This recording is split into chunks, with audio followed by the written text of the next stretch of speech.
Ve, la medicina narrativa es una tendencia reciente, o sea, hace 100 años nadie hablaba de medicina narrativa. Hay universidades, ya hay cátedras de medicina narrativa, hay revistas de medicina narrativa. Y es que la medicina depende de un factor importante y es de lo que narran los pacientes. Del contexto de lo que nos estás hablando, y es cuáles son esos temas que abarca la medicina narrativa. La literatura prácticamente ha recogido toda la historia humana. Y en la historia humana siempre está la enfermedad, y ese es uno de los aspectos importantes de la medicina. Pero quiero hacerte una pregunta final de pronto con un tema muy de actualidad que cogió mucha fuerza ahorita en pandemia, y es con todo lo que tiene que ver con esto del lenguaje inclusivo. ¿Te parece, no te parece? ¿Te resbala? ¿Te importa? ¿Crees que está bien? ¿Crees que está mal el decir el todes, nosotres?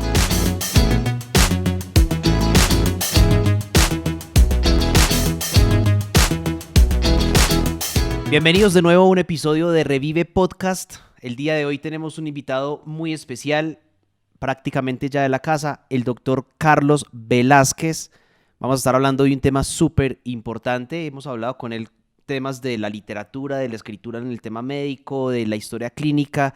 Y hoy vamos a tener un tema muy importante porque el tema de la narrativa y la medicina narrativa creo que juega un papel importante en lo que él ha venido haciendo y lo que nosotros tenemos que tener también en conocimiento como profesionales de la salud. Entonces va a ser un tema muy importante para que lo conozcamos, lo veamos y hablemos un poco sobre este tema. Así que, doctor Carlos, bienvenido de nuevo a este episodio de Revive Podcast y espero que nos divirtamos en realidad un poco hoy hablando sobre estos temas tan interesantes de la literatura y de la medicina narrativa y de todo esto que tienes para contarnos el día de hoy. Claro que sí, Sebastián, muchas gracias por invitarme, gracias a todo el equipo. Y aquí estamos para hablar un poquito de la medicina narrativa. Bueno, cuando tú me propones ese tema, en realidad yo soy un gran desconocedor de muchas cosas, entonces sí me interesaría muchísimo que me hablaras y me pusieras en el contexto bien qué es eso de la medicina narrativa. Cuéntanos un poco sobre ese contexto. Ve, la medicina narrativa es una tendencia reciente. O sea, hace 100 años nadie hablaba de medicina narrativa, pero los médicos escribían. Ahora se ha venido hablando mucho, hay universidades, ya hay cátedras de medicina narrativa, hay revistas de medicina narrativa. Y es que la medicina depende de un factor importante, y es de lo que narran los pacientes, del lenguaje. Casi que todas las profesiones requieren de un lenguaje específico. El ingeniero que está construyendo un puente requiere un lenguaje matemático, los abogados manejan el lenguaje y nosotros los médicos tenemos que aprender a manejar bien el lenguaje. Prácticamente uno ve que hay profesores de cualquier área, de medicina, de literatura, de matemática, de historia, y la fuente principal es lo que hablamos, lo que conversamos. La medicina narrativa pretende eso, es fortalezcamos nuestras habilidades para comunicarnos con los demás, porque es un problema grandísimo la comunicación que tenemos con los pacientes, aprender a entender qué es lo que nos están diciendo y aprender a expresarnos nosotros también.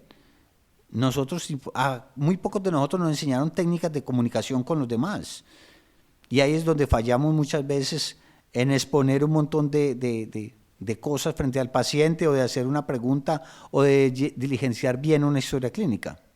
Una pregunta aquí en el contexto de lo que nos estás hablando, y es ¿cuáles son esos temas que abarca la medicina narrativa?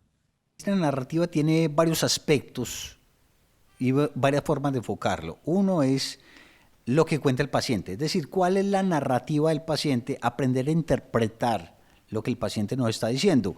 Es tal vez uno de los puntos más difíciles, porque muchas veces el paciente nos está diciendo con palabras una cosa, pero con gestos nos está diciendo otra. O nos está dando a entender ciertas cosas que nosotros no las captamos. Los profesores siempre nos dijeron, hombre, vaya más allá de las palabras del paciente. Y muchas veces ahí es donde fallamos. El paciente nos está queriendo decir que está angustiado, que tiene miedo, que tiene un montón de cosas, y básicamente nos está diciendo con palabras algo muy superficial, y no aprendemos a interpretar las palabras del paciente. Los que están trabajando con otros tipos de poblaciones, poblaciones muy especiales, los indígenas, los habitantes de la calle, tienen que aprender a entender esa narrativa del paciente. No siempre, no Claro. siempre el dolor se expresa de la misma forma, no siempre el miedo se expresa de la misma forma, y ese es uno de los aspectos de la medicina narrativa. El otro aspecto de la medicina narrativa es cómo el médico va a registrar esa información, cómo llenamos las historias clínicas, qué tan claras son, qué tan concisas son, qué tan suficientemente claras para que otra persona pueda entender lo que el médico quiere decir. Con mucha frecuencia vemos, hombre, es que yo quería decir esto, no, pero no lo escribiste así, no lo expusiste como lo querías exponer, claro. Entonces los médicos tenemos que fortalecer esas capacidades para poder escribir. Hay una cosa ahí, una pregunta ahí, Carlos, hay una cosa que por lo menos siempre nos decían a nosotros los profesores de semiología y es, escriba entre comillas tal cual como el paciente se lo dijo. Porque muchas veces uno quisiera como traducir eso que el paciente está diciendo. ¿Hasta qué punto es bueno hacer esa traducción? De pronto uno interpretándolo de una forma. ¿Y hasta qué punto es bueno ponerlo tal cual como ese paciente lo dijo en sus palabras textuales? Yo creo que es importante ambas cosas. Uno tiene que saber muy bien qué es lo que dice el paciente y saberlo interpretar después en la historia clínica. A mí una vez me llegó una señora que se tuvo un accidente porque estaba haraganeando y decía que era un accidente laboral. Y yo le decía, señora, eso no es un accidente laboral, usted estaba haraganeando. Señor, sí, doctor, es que por eso es un accidente de trabajo. Señora, pero usted estaba con el haragán. Por eso, doctor. Y el haragán es el instrumento que se usa, que es una vara larga con la que empujan, la mugre. Y eso para ellos es el haragán. Y si yo no aprendo a interpretar eso, casi que no, o sea, yo ya le estaba diciendo que eso no era un accidente de trabajo. Casi que la acuso de estar haciendo, de estar perdiendo el tiempo en la empresa. Entonces, mira, eso es un bonito ejemplo de cómo a veces nosotros los médicos, porque creemos que nos la sabemos todas, no entendemos lo que el paciente nos quiere decir y no aprendemos a describir qué es lo que el paciente está diciendo. Si yo lo pongo entre comillas nomás, con seguridad que la ARL le hubiera dicho, señora, no le vamos a responder por ninguna de sus lesiones. Sí, además que muchas veces esas cosas se vuelven meme porque uno llega y le pregunta al paciente, ¿toma algún medicamento? El paciente le dice, no, doctor, no tomo ningún medicamento. Ah, ok. ¿O sufre alguna enfermedad? No sufro ninguna enfermedad. Ah, ok. Y más adelante le cuentan a uno, ah, sí, doctor, vea, yo me tomo esto, y le llevan a uno toda la herramienta, es el arsenal de medicamentos que se toma, y el paciente al principio dice, ¿usted está aliviado? ¿Sufre alguna enfermedad? No, doctor, yo soy muy aliviado, no sufro de nada. ¿Toma algún medicamento? Sí, ¿qué medicamento toma? El losartán, el metoprolol, no sé qué. Entonces, en esa parte de la narrativa también hay un tema muy complejo con el paciente, que me imagino que va muy ligado también al tema sociocultural, ¿no? Sí, yo tuve un paciente que le pregunté que si sufría de hipomanía y me dijo que no la sufría, que la disfrutaba. Entonces, es la forma, es aprender eso. Una de las cosas de la medicina narrativa es eso, es aprender a interpretar y aprender a comunicarme con el otro. También la medicina está muy relacionada con la medicina en otros aspectos, y es que la medicina, la literatura nos permite entender mejor la enfermedad. Hay muchos textos, muchas novelas, muchos cuentos que hablan de enfermedades, y yo creo que todos los médicos deberíamos aprender a leer, deberíamos apasionarnos por la lectura porque eso nos da una visión diferente de las cosas. El paciente que llega... Esa lectura por fuera de lo técnico nuestro, Sí, ¿no? por fuera de lo técnico. Mira, a mí me llega una señora que tiene una tuberculosis y yo le pregunto que cómo se siente, que si puede respirar, que si tiene mucha tos, ella posiblemente me dice que está sudando mucho en la noche, que a veces se asfixia, que en ocasiones bota sangre cuando tose. Pero estuve con ella media hora. Pero cuando me voy a leer la Dama de las Camelias, estoy viviendo la vida de Margarita Gautier, creo que se llamaba la protagonista. Estoy entendiendo sus temores, sus angustias, lo que implica para ella tener que usar un pañuelo para toser y tener que botarlo. O sea, es aprender a entender los sufrimientos humanos y no solamente con lo que el paciente me dice. Eso es una belleza de la literatura, porque puedo vivir con ellos y morir con ellos. Hay una novela de Humberto Eco que se llama La llama de la reina Loana, es la mejor descripción desde el punto de vista de un paciente que tiene una ACV. Una cosa es yo llegar a la cama del paciente y decir, mueva la mano derecha, mueva la mano izquierda, muéstreme los dientes. Y otra cosa es desde el punto de vista del señor que está en una cama, que intenta mover un brazo y el brazo no le responde, o que empieza a tener alucinaciones y él no entiende qué es la realidad y qué es la mentira. Yo creo que el aprender a leer literatura nos hace más humanos y mejores médicos. Y esa es una parte de la medicina narrativa. Y está por el otro lado los médicos que aprendieron a escribir.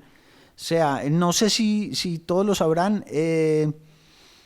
este señor Arthur Conan Doyle era médico, estudió en Edimburgo y tenía una metodología para los casos que es la misma metodología que usamos los médicos para hacer una historia clínica. Es el análisis específico de ciertos datos que le llevan a uno a una conclusión. Él era médico. O sea, tenemos un montón de médicos escritores precisamente por eso, porque es que los médicos tenemos la capacidad, primero, de conocer desde todas las emociones humanas. Vemos la alegría de la mamá cuando nace el niño, vemos la angustia de la mamá cuando el hijo está accidentado, vemos la muerte, vemos la alegría, vemos el dolor, Todo. vemos el miedo. Entonces estamos inmersos en todas las emociones humanas y yo creo que eso nos hace más humanos todavía. Entonces la literatura está muy pegada a eso. O sea, hay médicos escritores, son muchos. Si uno coge Federico Schiller, el gran poeta alemán, era médico, Arthur Conan Doyle, Rabelais de Pantagruel y Gargantúa. O sea, es porque precisamente tiene una visión del mundo. Anton Chekhov. Entonces uno dice, hombre, es que es porque era gente que era integral. No solamente pensaban que un hígado es un hígado.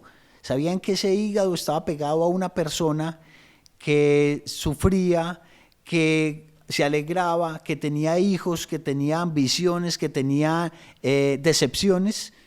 Y yo creo que esa es una cosa muy bonita de la literatura, que nos acerca a eso. No, y que también mucho de la literatura que está escrita, pues hay muchísimas obras literarias que hablan de la enfermedad. Y no precisamente quien las escribió son médicos, ¿cierto? Quien las escribieron no han sido médicos y hablan sobre enfermedades o situaciones de enfermedad, pues porque la enfermedad es una condición pues, que nos acompaña durante toda la vida y pues mucha gente se ha dedicado a escribir sobre eso. El tema de enfermedades neurológicas, psiquiátricas, por ejemplo, el amor en los tiempos del cólera, una cantidad de cosas que han creado la literatura alrededor de eso que nosotros vemos en el día a día como médicos, ¿no? Sí, ahorita hablamos inclusive con alguien por aquí cerca de Hermann Hesse. Y él tiene, por ejemplo, un cuento que se llama Alma de Niño, que es un niño que se enferma y uno como médico empieza a analizar, venga, ¿y de qué será? ¿Qué será lo que tiene ese niño? Y empieza a describir una enfermedad y el hombre no era médico. Humberto Eco no era médico, sin embargo logra llegar hasta un conocimiento tal de la enfermedad humana que son capaces de describir enfermedades. Y de hecho, muchas de nuestras enfermedades están tituladas con nombres de personajes literarios. Tenemos, por ejemplo, así a grandes rasgos, me acuerdo yo, el Club de Pickwick. Había un señor gordo que era tan obeso que se quedaba dormido en todas partes y esa es la descripción típica de la apnea del sueño. Tenemos el síndrome de Peter Pan de James Barrie, el famoso cuento infantil de Peter Pan, sí. Y hay un síndrome psiquiátrico o de psicología que es el síndrome de Peter Pan y es el niño que nunca quiere crecer y ya vive con los papás todavía 40, 50 años y no quiere crecer, no quiere tomar decisiones y quiere seguir siendo niño.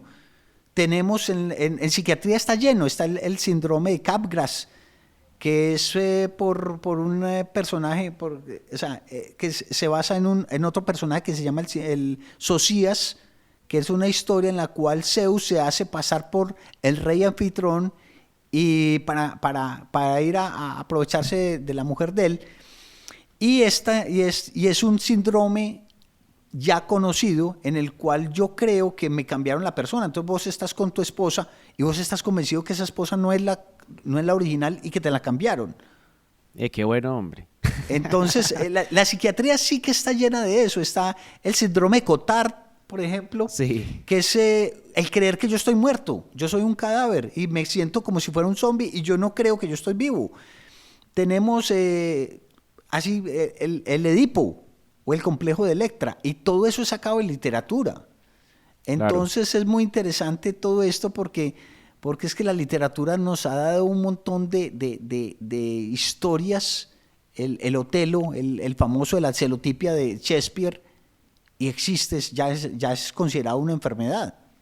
Yo creo que la enfermedad que ha llevado la peor de las partes ha sido la epilepsia, porque en la mayoría de los textos ha sido narrada como una posesión demoníaca. En la Biblia, por ejemplo, creo que en Mateo 24 o algo así, la mejor descripción semiológica de una convulsión, una persona está ahí cuando llega una madre con su niño que está convulsionando y empiezan a hacer la descripción de lo que le está sucediendo en ese momento y es una crisis, un episodio pues convulsivo como tal. Y que también la literatura se encargó de encasillar eso en un tema de una posesión demoníaca y por eso aún todavía es tan complejo el tema de la epilepsia en las personas porque socialmente es algo que da miedo, ¿no? Y es interesante. Sí, en la literatura se ve mucho eso. O sea, es que la enfermedad siempre ha sido un fenómeno humano. Para nosotros ha sido un fenómeno humano vital. Y siempre en la literatura, cuando se tiene buena literatura, generalmente yo no puedo tener el superhéroe que nunca se enferma. Y de hecho en todas las grandes novelas siempre hay un enfermo. Siempre se narra una enfermedad o se narra una cura. Además de que hay libros bellísimos hablando sobre la medicina. Se me ocurre en este momento, por ejemplo, El médico de Noah Gordon. O El último rabino, que también habla sobre medicina. Tenemos Médicos de cuerpos y almas. Tenemos el libro de Tessa Colbert de El médico del emperador contando la vida de Galeno. O sea, no solamente la enfermedad, sino también a los médicos como protagonistas de la historia. Sí, no, hay un tema importante y mucho de qué hablar, ¿no? En el tema de literatura en cuanto a la parte de medicina, pues porque como lo dices, pues la medicina hace parte de nuestra vida desde el origen de todos los tiempos, el dolor, la enfermedad, la salud, toda esa parte pues es muy del ser humano, ¿no? Entonces eso hace que mucho de la literatura pues se haya creado a partir de eso. Sí, la literatura prácticamente ha recogido toda la historia humana y en la historia humana siempre está la enfermedad y ese es uno de los aspectos importantes de la medicina narrativa, es volver a retomar la literatura como fuente de información y como fuente de humanización de los médicos. Hace unos años en Colombia se hizo un coloquio iberoamericano de medicina narrativa. Vos no te podés imaginar la cantidad, el zoológico tan extraño que había. Había gente de España, internistas contando que en España tenían cátedra de medicina narrativa. Había una mexicana hablando de el amor en los tiempos caballerescos visto como una enfermedad, entonces el amor es una enfermedad que le daba al caballero y empezaba era cuando veía a la mujer que era el objeto amado y no se curaba hasta que no estaba con ella y daba palpitaciones y daba esto otro. Hombre, y eso es esa ponencia fue basada en un texto de Arnaud de Vilanova o de Villanueva, un texto de caballería de 1500. Había poetas hablando de la depresión de nuestros poetas famosos como Rafael Pombo, había nutricionistas y había pediatras contando cómo el cuento infantil podía ayudar a mejorar el ánimo en los niños con cáncer. Eso es una belleza, es que estamos, la medicina y la literatura van de la mano, es muy difícil separarlas. Además de que no solamente la literatura sirve, sino que también es un mecanismo de cura. Esa parte de que me mencionabas en conversaciones anteriores, como de la literatura y la escritura como terapia. O sea, ¿cuál es el contexto de eso que me comentabas en ese entonces? La literatura siempre ha sido un desahogo para las personas. O sea, todo el que está enamorado escribe Sí, que sí, está sí. enamorado Y y si le está escribe despechado versos a también. la muchacha. Y si está despechado también. Y si usted quiere matar al jefe, sabe, puede inventar 20 formas de matarlo y al día siguiente, ¿cómo le va al jefe? Y piensa que por la noche lo metió en una tina de ácido, etcétera.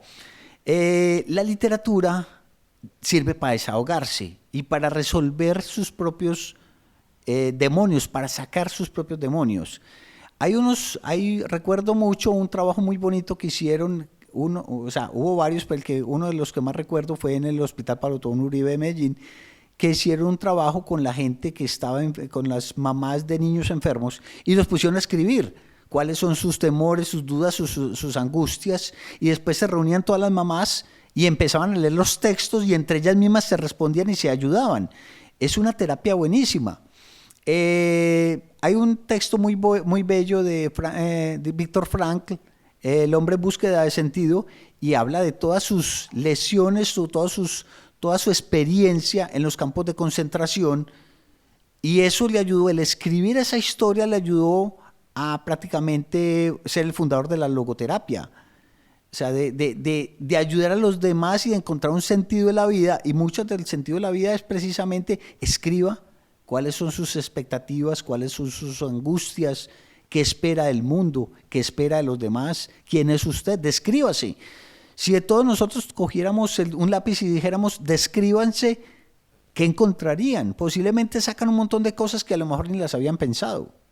Entonces la literatura es también una forma de curación, es una forma de mejorarnos nosotros mismos. De hecho, cuando lee sobre Pompeya, encuentra que había textos en los cuales le escribían a los dioses pidiendo cosas, y eso es escribir. No bastaba con decírselos oralmente, había que escribirlo en un muro. Apolo, dame plata, o Afrodita, dame tal cosa. Y eso es limpiador, eso es una catarsis que se hace. Súper. Bueno, creo que podríamos quedarnos aquí hablando del tema de la literatura las horas que sean necesarias, pero quiero hacerte una pregunta final de pronto con un tema muy de actualidad que cogió mucha fuerza ahorita en pandemia, y es con todo lo que tiene que ver con esto del lenguaje inclusivo. ¿Te parece, no te parece? ¿Te resbala? ¿Te importa? ¿Crees que está bien? ¿Crees que está mal el decir el todes, el nosotres? Todas estas cosas que están actualmente saliendo. ¿Cuál es tu percepción y tu concepto acerca de eso? El lenguaje no se impone, primera cosa. El lenguaje tiene un curso determinado y no se puede imponer. Segundo, el lenguaje que nosotros usamos es inclusivo. Cuando yo digo buenos días a todos, me refiero a las personas y a los personos. O sea, no necesariamente tengo que poner una E para incluir a todo el mundo o a toda la munda, porque entonces me tocaría empezar a complicar, años de sedimentación de un lenguaje. El lenguaje inclusivo no se da porque yo ponga una E, se da porque tengo en cuenta a todas las personas.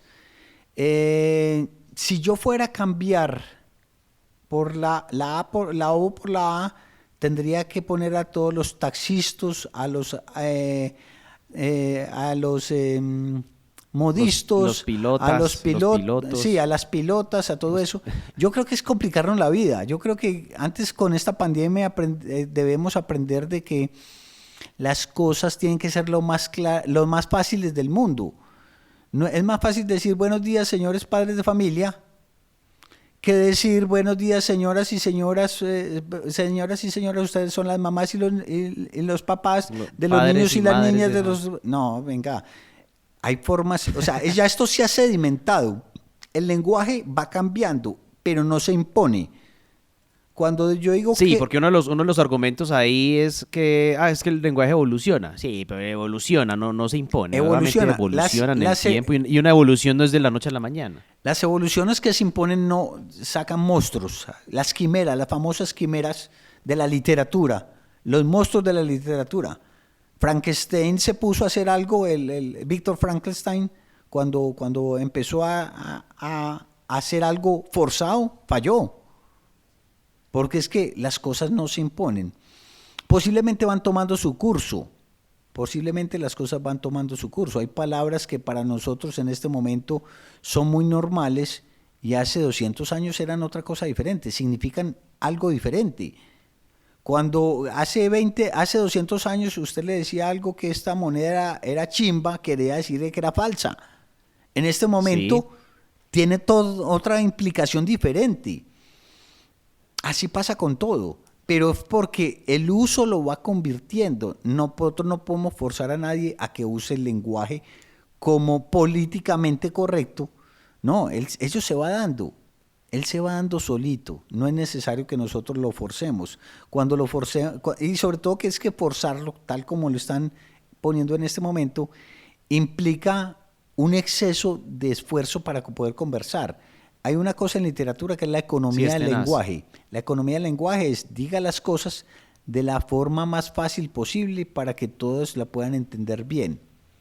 Cuando usted ya No, pues está es que, complicando las cosas, se tiró en todo. por ejemplo, en Twitter, que uno para poder tuitear algo tiene que reducir caracteres, entonces ya empieza uno con todas y todos, y ya ahí uno ya se tiró todos los caracteres. O sea, hay que simplificarle el tema. Antes ponga todes. No, no me ponga a escribir como algo que no quiero escribir. Yo personalmente, pues la verdad todavía no, como que no, ni me cabía en la cabeza cuando yo vi eso. Yo pensé que todo eso era como meme, como muy gracioso. Ahora veo que es un movimiento demasiado serio, que por cierto me preocupa, pues personalmente me preocupa como toda esa parte, y espero no estar ofendiendo a nadie, pero sí creo que las cosas llevan su curso evolutivo, y bueno, al que quiera que le digan todes, pues Con el ánimo de que se escriba ofender, así, con el ánimo de ofender, el Todex pero es para idiotex, no más. sí.